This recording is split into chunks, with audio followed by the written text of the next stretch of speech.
哎呦，你这头发，你这时髦不？这色儿的，你敢染吗？我不敢。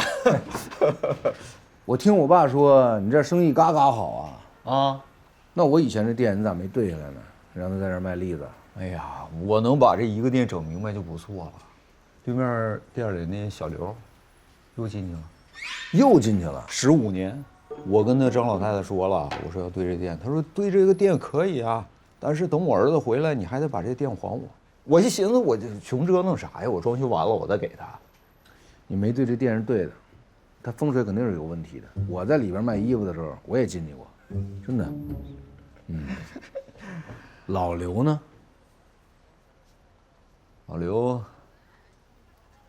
去世了。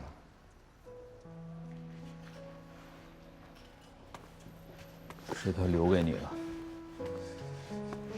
老刘无儿无女的，他说还是想把这山还给你们俩。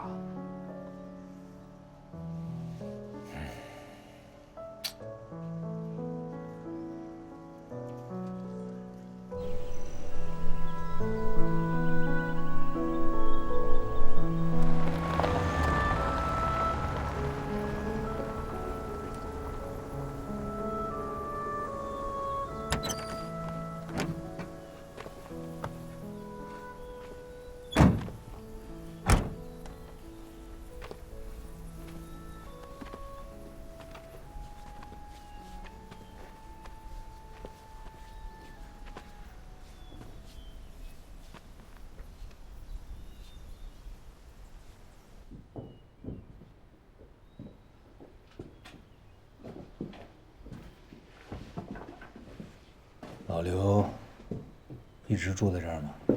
是啊，直到去世。也不知道他是真喜欢这儿，还是怕买了这山不住可惜。老刘怕热闹，可能也怕热吧。这边凉快。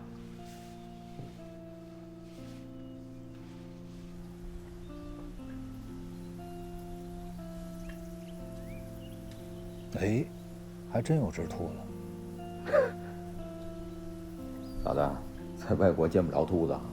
吃你都吃过上百只了，这有啥稀奇的？我没见过姓崔的兔子。哎呀，这是你跟你姐夫的，没准你刚才见着那只，姓霍。他什么时候出来？我不好意思问我爸。听二胖说，最多1、2年吧。现在管得严，咱也不是啥直系亲属，没法去看他。再出来也都50多了，应该是折腾不了了。说不准呢。这地方适合种山参，我在国外种过，我打算在这儿种一批，然后出口到国外去。不是，你在国外你到底都干啥了？你不是说你开了好多年谈饭店吗？刚去的时候啥都干过。你跟我说你主要是从事文艺工作，那不是跟哈索夫拍电影，就是给塔克拉伴舞的。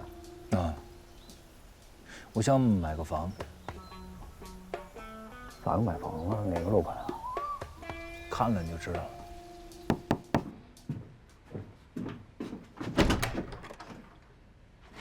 您好，你们找谁啊？您还记得我吗？想不起来了。10年以前，您从我手里边买的这套房子。哦，想起来了，对，是你呀！来，快到屋，快到屋。好，谢谢。哎，进屋，进屋。换鞋吗？不用，到屋，到屋。哦，你看你这次来，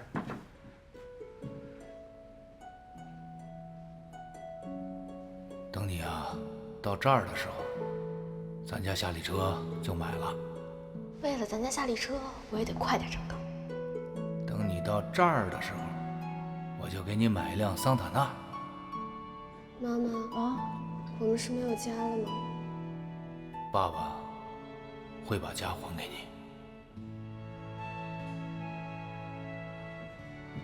你这是到我这儿来？我呢，想跟您商量个事儿，我想再把这房子买回来。买回来？是。那我出哪儿啊？抱歉，给您添麻烦了。我可以出个高价，新房多少钱我就给您多少钱，家具我也可以一起买下来。哎呦，现在这边均价2200，新房得3100了。没有问题。是这样，这房子对我来说，它不是房子，那是啥呀？家。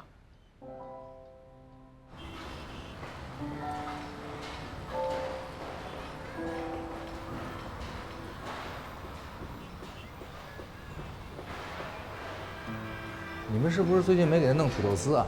我们天天给他吃那个崔经理做的那个素饭菜。他爱吃土豆丝。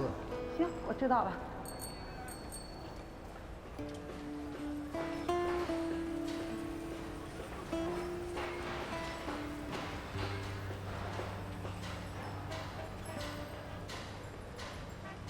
有什么问题，你们随时过来啊！啊，小心台阶啊！谢谢。周姐，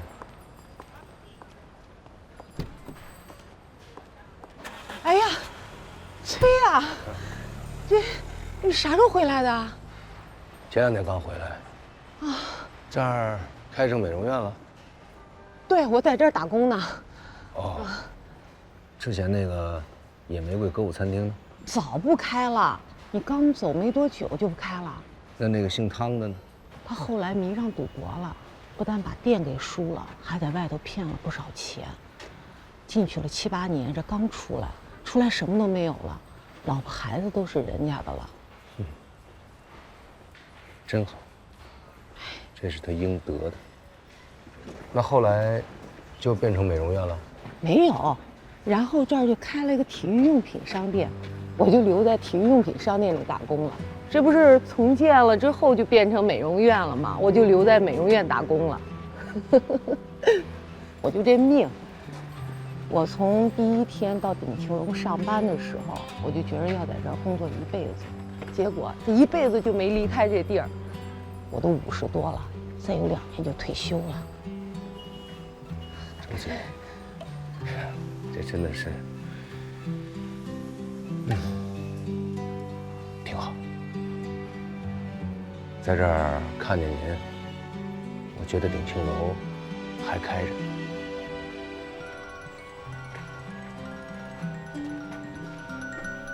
接个电话。喂，老舅，你喊啥？我刚从上海回来，刚下飞机，我请你吃饭啊。行了，回家吃吧。不行，必须出去吃。我老舅回来必须有排面啊。大成海鲜酒楼我都订好了，我马上过去啊。好，咱一会儿见。是谁呀？我那傻外甥。二胖啊！啊，哎呦，我都多久没看见他了？他还那么胖吗？我从照片上看挺瘦的。那你可得回来给他好好补补营养。好。那行，周姐，我改天再来看你。行。那我先回去哈。好。您这边请。先生去哪个包间？我也不清楚，我外甥替我定的。您外甥贵姓？霍小阳。呀，霍总啊，203，这边请，这边请。哎呦，霍总。霍总是我们这儿的 VIP 客户。哦。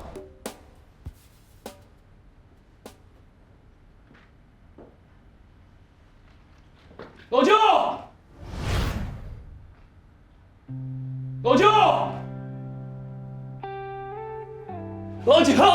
哎呀，我可想死你了，老舅。这家伙撞得我生疼啊！多高了？你现在？我现在跟你差不多吧，83。我79，比我高。老舅，你这造型儿，你给我记着点啊，明天我也染一个。这太帅了，老舅。来喝一口，来。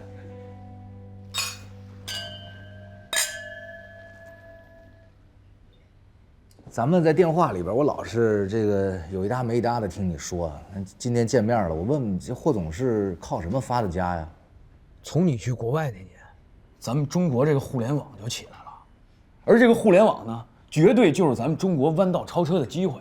弯道超车，这词儿，这不是你拽出来的，跟谁学的吧？在上海学的。那你具体是干啥挣的钱呢？我是做这个彩铃，每一个用户从我这儿下载一条彩铃呢是2块钱。要是所有的用户都用这个彩铃的话，那你这不是躺着挣钱了吗？其实这个躺着挣钱也没意思，所以这回我去上海把这公司就给卖了。挣钱为啥卖它呢？不拿着卖公司这钱去干点更赚钱的生意啊？做什么生意啊？那没想好。虽然霍总现在没想好，但霍总的灵感和想法特别的多，肯定马上就有。哎呀，都是跟我老舅学的。老舅，你还记不记得我小时候，你年轻那会儿，你老想着给咱们家买辆车，夏利吗？3厢的啊？对，那是不是你创业的动力？是，我现在也有一动力，快把我的动力拿出来给老舅看看。你看，做这个飞机模型成本高吗？这不是模型，湾流私人飞机。买真的呀？啊？多少钱啊？就3、4个亿吧。那你现在有多少啊？我现在公司卖了100多万。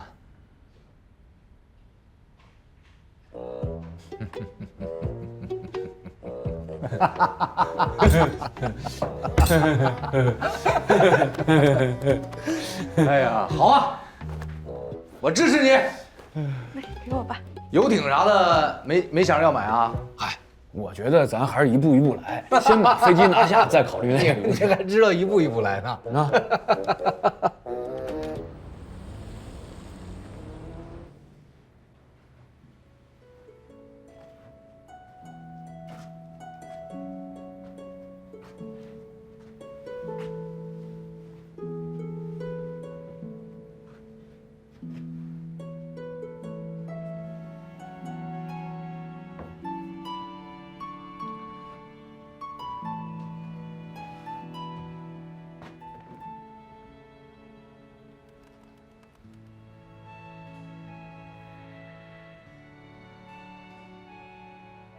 爸，晚上咱们吃鱼吧，我来做。多买2条。二胖今天也在家里吃。哟，那得隆重接待啊！好，我认真挑几条鱼。晚上见。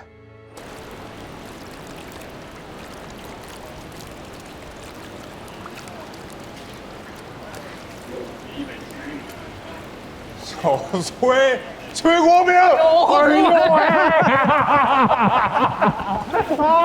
好久不见，你啥时候回来的啊？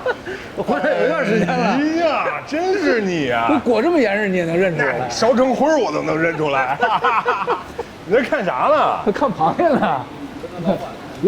我买鱼，买鱼，你看螃蟹干啥？咱是不是学习学习？你俩到边上，别在他们家买，来，过。哦，这是你摊位啊？啊！哎呦，我这摊位是全市场最好的摊儿啊！哎，你就这一个鱼摊了？整个以前海鲜市场不都是你罩着的吗？别扯了，啊！我前一阵又看了一本书，书上写的是千鸟在林，不如一鸟在手。我现在合法经营一个摊子呀，比以前打打闹闹、磕磕碰碰的强多了，是不是？再说现在没那环境。你这样的话，等哥出来了，你还能拉他一把？那必须的。买鱼是吧？来，我给你拿2条。我这儿的鱼是最好的。我就不跟你客气了，但是你别给我太多，1条就够了。你跟我客气啥？就是二胖子老爷吃，就是他了，可以了，没问题。再来1条啊！够，可以了，必须，可以了。行，这怎么样？行，这2条可以了。对不起，哎，给你装在。你，哎。我一会儿再给你拿2个，够，拿点螃蟹啊！可以了，就是他。齐活。哎，老舅，你这手艺始终没下来啊！你吃了吗？你就说我手艺没下来，你先吃一口啊。跟看着鱼一样，确实没下来。爸尝尝。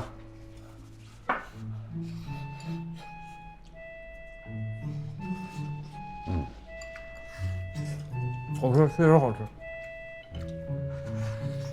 你跟你姥爷这手艺学的咋样？我我教他做菜这功夫啊，能教出3个大厨来。可他吧，术业有专攻。我呢，确实是悟不了这一道。您还记不记得我老舅去国外之前说我们俩像谁？我岁数大了，你想不起来了。像卫青跟霍去病。他们俩呀，都是为大汉建功立业的。但是舅舅跟外甥的打法完全不一样。从战略到战术都不一样。我觉得我跟我老舅，我们爷俩跟他们爷俩一模一样，各干各的，各自成功。老舅，你这次回来准备干点啥呀？我想，我和你爸那个山上，种点山参，往国外卖卖。挺好，我给你弄个网站。我打俩电话就卖出去了。弄网站到时候我供货供不上，反正早晚得做。反正你到时候做的时候你就跟我说。我最近创业呢，就准备弄一网站，绝对是一大生意。老舅，这你必须得支持我，必须得加盟。啥呀？我呀，准备弄一文学网站，这是一全新的赛道。咱们国内现在虽然已经有一些文学网站，什么红江啊、银秀啊，但做的都不大。我是准备做咱们国内最大的一个文学网站，到时候靠什么点击率啊、版权啊，绝对挣钱。老舅，我记得我小时候你不是写过小说吗？到时候你就帮我写，反正你那人参也不用自己亲自去种，到时候咱们你就是我的签约作家，就是我头牌。我那小说出版的有多难，你也不是不知道，我还头牌呢。不是，你根本不用出版，只要你火了，肯定就有大把的人来找你。到时候你就写那个现在最流行的盗墓题材的，这你能写吗，老舅？我干过20多个职业，盗墓真没盗过。没盗过没关系，会写就行，是吧？咱们跟别人不一样，咱写啊不挖那些阿猫阿狗的小破坟，咱们就挖那种大墓，什么武则天的、秦始皇的，哪个没被挖过咱就挖哪个。人家又没招我挖人坟干啥呀？他们没招你，那钱更没招你吧？实在不行我就给你签约费，一会儿我就给你买一新电脑 IBM 的。您觉得呢，爸？能写就写吧，啊，反正闲着也是闲着。那我就写，但我也没闲着，我这不是等梦梦带她男朋友过来见我吗？什么时候来啊？就这2天。哟，那你可得好好招待。啊，对了，你这个头发是不是要处理一下？我觉得我老舅这头发挺好，精神帅。是吗？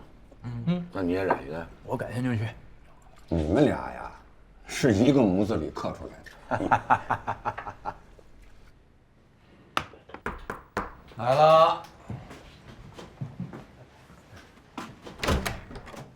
嘿嘿，欢迎叔好，小林，快进来，不用换鞋，我还有一个菜，你们先坐。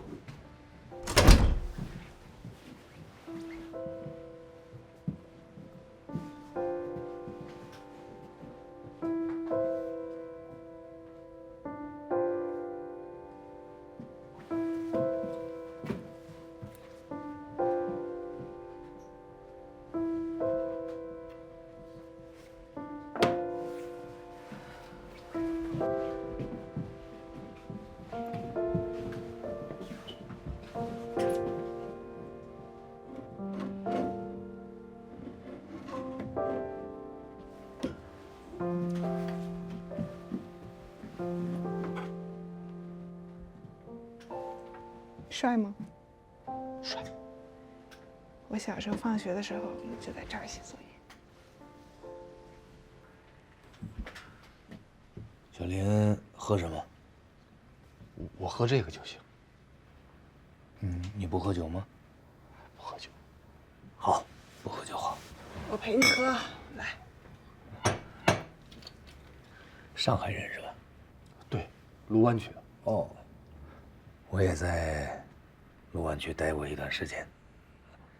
那个时候我做的是，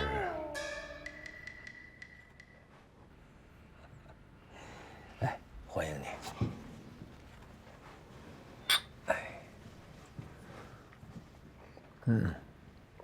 饮料不用这样啊，慢慢喝。哦，我得送你一个礼物。哎，你到这儿的时候，我就给你买一辆桑塔纳。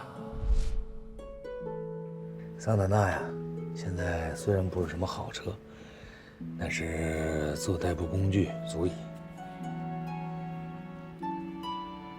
爸，这车你留着自己开吧，我们俩上班坐地铁挺方便。你小的时候因为这桑塔纳，经常挖苦，我也的确是不靠谱。我这个承诺呢，虽然迟到了10年，但总算是实现了。给我个面子，把它开回北京去。哎，你看，哎呀，这个地方你还记得吗？他们给装修了。哎呀，你的那坐标线都没有了。我看看你现在有多高。来。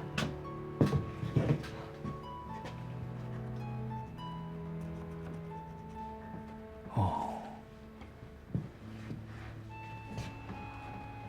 哎，我记得你在这儿的时候呢，要给你买夏利。长到这儿的时候呢，我答应你。不是。不是。哎呦呦。我不说了，不说了，不说了。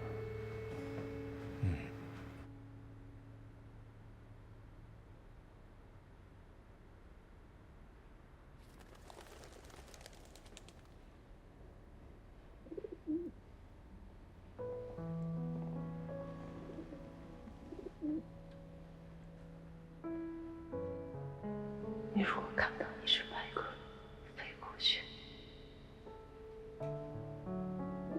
就是我回来看你了。你觉得梦梦的男朋友怎么样？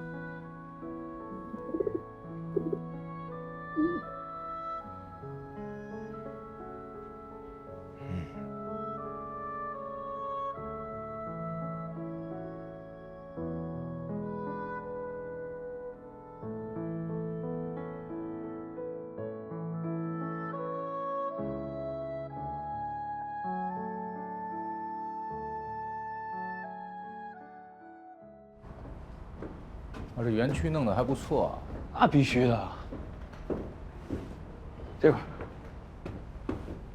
7狗文学网，哼，哎，干嘛呢你？吓我一跳！讨厌死了！你俩一公你俩会好是不是？这都是你员工啊，这么多。干互联网嘛，就是烧钱。那你这儿有多少个作家呢？这不马上就有一个了吗？我，对啊，就我一个作家，然后这么多员工。老舅，你就是我的领头羊，我相信，有你这个领头羊在，会有越来越多优秀的作家纷至沓来的。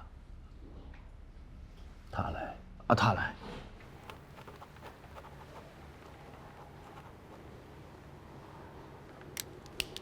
老舅，这个拿好。好。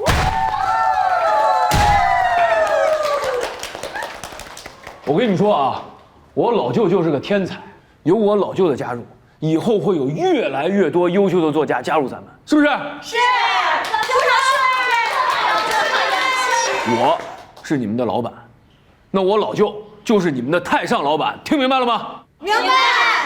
来，太上老板。来，都过来，拍照啊！好，准备。茄子。老舅注意脚下。好啊。那个，姑娘们，太冷了，赶紧都回吧，穿太少了。老舅以后没事常来玩。啊，好，就都回去吧。回去干活去。别。回去。你这是夜总会吗？你是哪是创业？哎呀，老舅啊，这叫公司的牌面。你就是在国外待时间太长了，我也跟你解释不清楚。我在哪儿待，原理都是一样的。刚开始创业，你可以小步快跑，但是别迈那种扯着蛋的步子。你这一个作家都没有，一个作品也都没有，让你养这么多姑娘，你这干啥呀？你这是？刚不都跟你说了吗？干互联网必须得烧钱。再说哪家公司是小步快跑干成的呀？不都是在资本的推动下干成的吗？哎，行了，拿着吧。这干啥呀？你拿着这个呢，你还能再烧1年的钱。没这个，3月你都扛不住。玩吧。不是，那你不写了？写。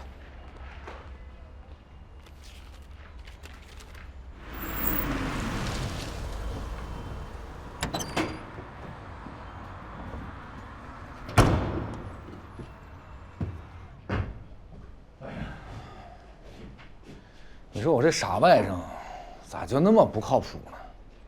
咋了？那不正说明是你亲外甥吗？冰水为之而寒于水，清出于蓝而胜于蓝。啥意思啊？没啥意思啊。你现在是多少靠点谱啊？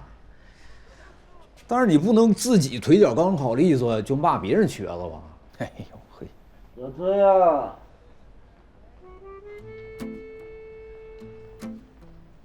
哟，张秘书，现在是张总。哟，这么多年不见，这小黄毛挺时尚的。你这穿着西装按摩呀？你这是得什么富贵病了？要在这治疗？哎呀，你说你这张破嘴啊，这么多年了，真是一点都没变。我，茅台喝多了，不舒服，过来按一按。张总现在搞房地产，那生意做的是太大了。我听刘野说你弄了座山，咋的？要养生，挺好，我支持你。到时候呢，我也买点，到时候泡那酒里喝。说不定呢，我到时候就不用来按摩了。哎呀，你说你养植物挺好，适合你。哎，你猜我干啥呢？养小动物。你说见多识广，你给我分析分析。从科学的角度来说，这养植物是不是比养动物低那么一点点？你要养什么高档动物？藏，啊呜，公的种狗，这出去随随便便啊，就那么一下子，就比你在国外这10多年赚的都多。哎呀，那你啊，这么富贵，你这狗又这么金贵，你一定得注意身体，别你们俩回头等哪天都不行了。你呀，就先管好你这张嘴。你不是弄了座山吗？这样，我看在咱们是多年老同事的份上，我就让我那狗过去陪你，让你那也是山清水秀，空气好，我就把它养在你那儿，怎么样？以前在厂子里我揍过你，你还记得吗？我给你钱，给你1个月3000，给狗的伙食费1万，行吗？行啊。那，你既然答应了，咱大人说话得算数啊。回头呢，我让司机把这狗给你送过来。狗的颜色啊，跟你头发一样。还有啊，好好养，养好了有奖励。张总慢走啊！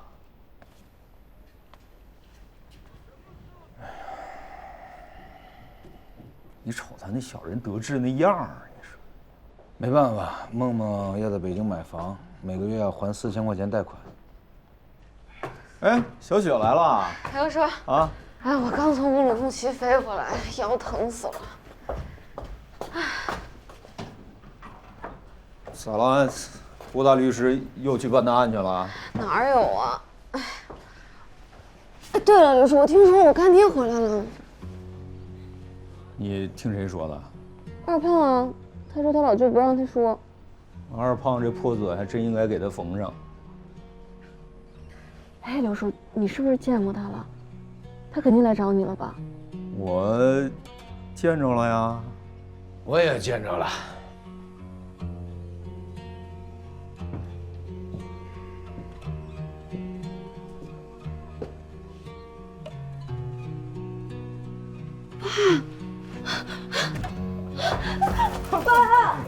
爸！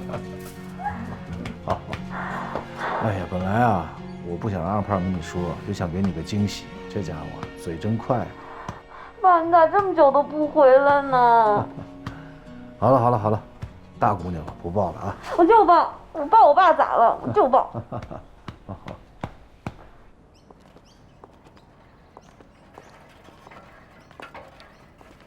都这么多年过去了，张院长还住这儿？张老说在这儿住的习惯。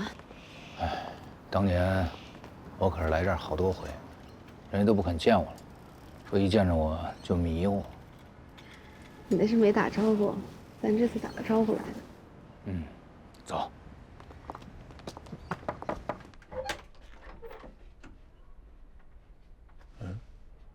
你是？我呀，张院长。我爸，我干爹。崔国明。啊，哎呦，这熟悉！快，来进来。这些呀，就是这么多年，大家为这个案子奔走的票据。哎，这是火车票，啊，这是住宿的发票，还有申诉信、各级检察院、法院的回执，这可都是大家自己花的钱。哎，您和我同学非亲非故的，这事儿您做的这么上心，这些年您辛苦了。我跟你那个同学呀，是非亲非故，但是我跟法律是沾亲带故。吃了一辈子法律的饭，还曾经当过院长，我眼皮子底下的案件不能出现瑕疵。那现在有翻案的机会吗？难呀。在过去的10来年，大家一直在搜集资料，虽然没有结果，但是随着现在侦查技术越来越成熟，如果有新证据出现，那我们就有机会。我听说再有2、3个月，郭大雷已经可以出来了。是，听说他在里面表现优异，所以能提前获释。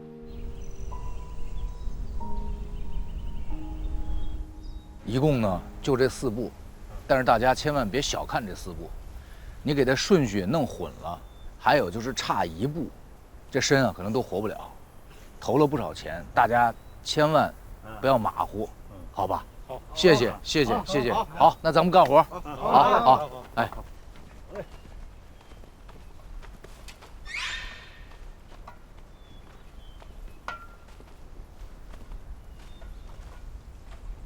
你是不舒服吗？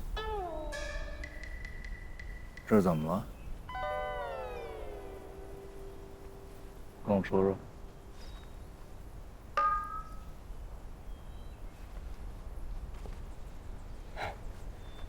钱老板，咋的了？社会大哥咋这样了呢？啥社会大哥？你别搁这埋汰我了。这不能玩啊！死了。不是你这又换新身份了？换啥身份？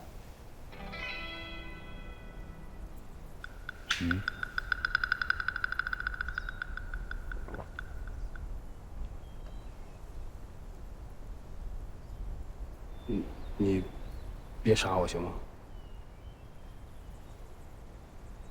我跟你说了，我不是特务。你怎么了？这些年干啥了？我呢，之前因为干仗被判刑了，在里边待了7、8年。上周刚解除回家，这不寻思干点零活，挣点钱创业。创业挺好的，想干点什么呀？想弄个像样点的煎饼摊子。浪子回头。需要多少钱？也没多少钱，我先干会儿行。跟我说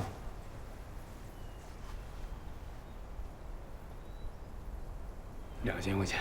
弄一煎饼摊儿2000，你现在有多少？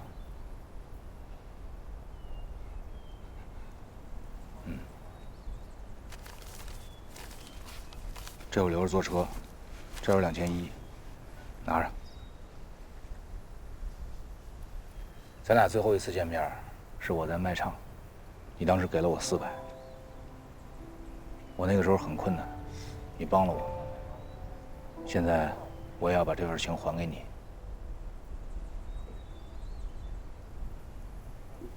行了行了，干活去吧。对，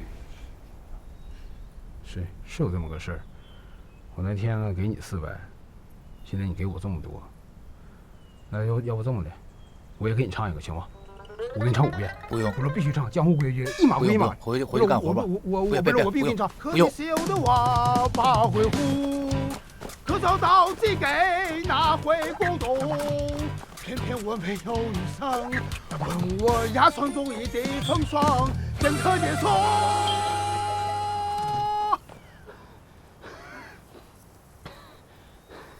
你让我喘口气，我再给你唱，还有4遍。你要是再唱，我就把狗放出来。哎，对，你不是接的狗肠子吗？那会儿你就说你快不行了，咋现在体力还这么好呢？妈，这事儿你还接着？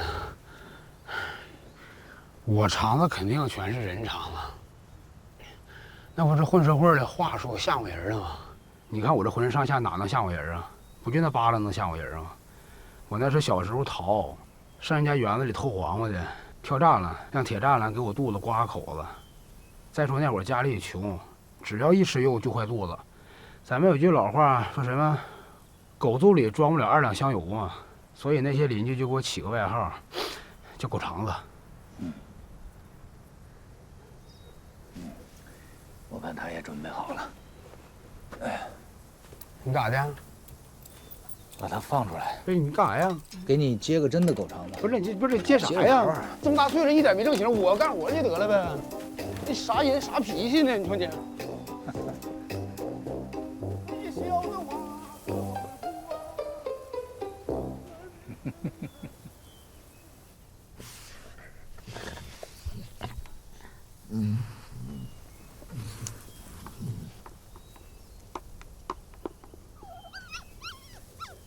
吃吧。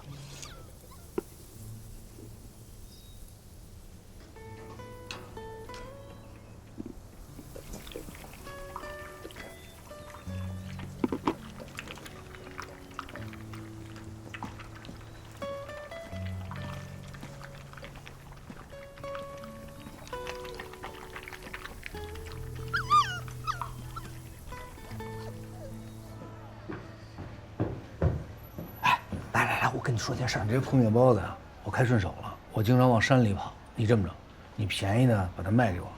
我卖啥卖呀？我送你了。那行，就这么定了。哎，我能跟你说事儿了吗？说，张秘书抓你去了。啥事儿？因为啥呀？行贿，就昨天。哎呦，这可麻烦了。麻烦啥呀？他抓进去，你不应该高兴吗？你愁啥呀？他狗还在我那儿呢，他就给了1个月的伙食费，那是狗的，我的工钱他还没给我呢。那是有点儿，但是他都进去了，咱俩就把他那狗给卖了，不就完了吗？那哪行？他出来以后，咱咋跟他交代啊？出来你就说你没给伙食费，饿死了。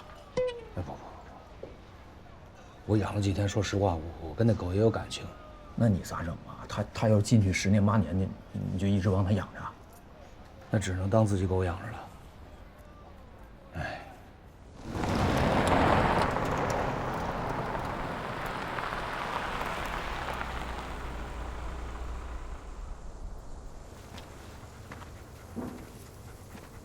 吃饭，大狗吃大的，小狗吃小的。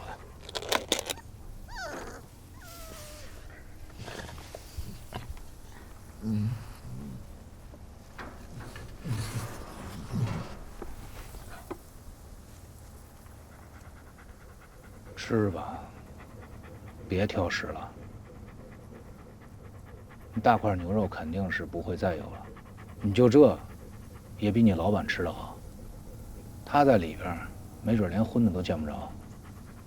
很遗憾，我没法带你到处去干那事儿去。我不认识那么多母狗，你老板也跟你一样，没法再浪了。反正就是这么回事儿。你呢，要是觉得你没法再浪了，活着也没啥意义了，你就一口别吃，饿死算。你要是乐观点呢，还想活下去，你就把它吃了。就这样。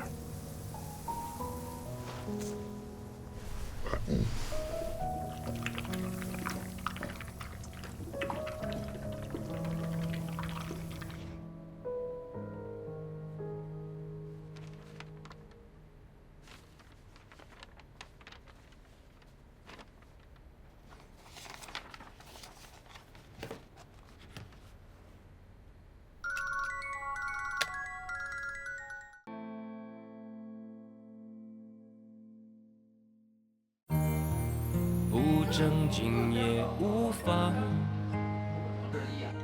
是他来时路上的倔强。